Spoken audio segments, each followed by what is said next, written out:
One morning, Paddington was having his elevenses with Mr. Gruber when he noticed an old vase.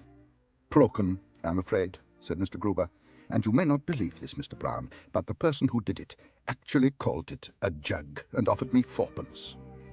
"Fourpence for a spode!" exclaimed Paddington. "He obviously didn't know its true value like you do," said Mr. Gruber. "Still, it is what is known as the slow season." "Perhaps I could stick it back together, Mr. Gruber," said Paddington. "It might speed things up a bit for you." Paddington took things very carefully on the way home, which was how he came to see a notice being put into a barber's shop window. It said, "Willing junior wanted, able to sweep floors and look after the shop while the owner is out, apply within." It seemed a very good chance to earn some extra bun money and help Mr. Gruber through his slow season into the bargain.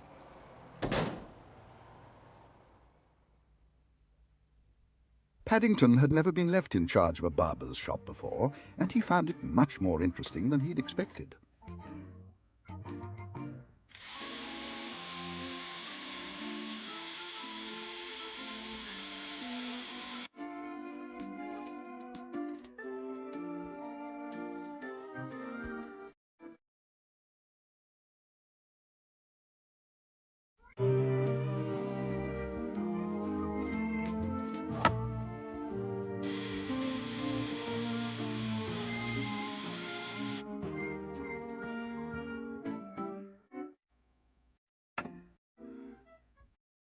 It wasn't until he switched off the clippers that he suddenly heard a voice.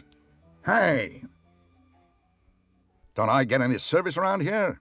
I want short back and sides, but nothing off the top. Whatever you do, don't touch the top. And make it snappy. I have a plane to catch." Paddington peered anxiously up and down the street.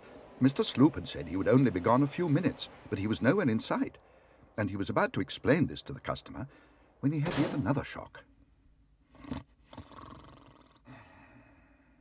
The man had gone to sleep.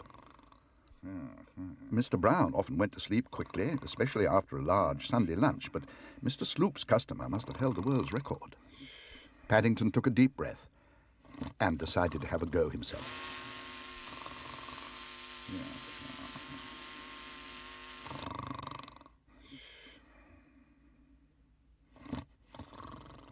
Unfortunately, when he'd finished, the man's head was so bald that not even a strong dose of Mr. Sloop's magic hair restorer made the slightest difference. Paddington was just toying with the idea of spreading marmalade over it when he caught sight of some clippings on the floor. He was a hopeful bear at heart, but he had a nasty feeling that not even the glue he'd been saving for Mr. Gruber's vase was going to help his present situation. Most of Mr. Sloop's customers seemed to have ginger hair.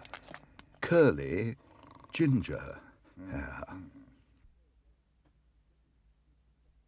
"Well," said Mr. Gruber, "you said you would speed things up for me, Mr. Brown, and you certainly have.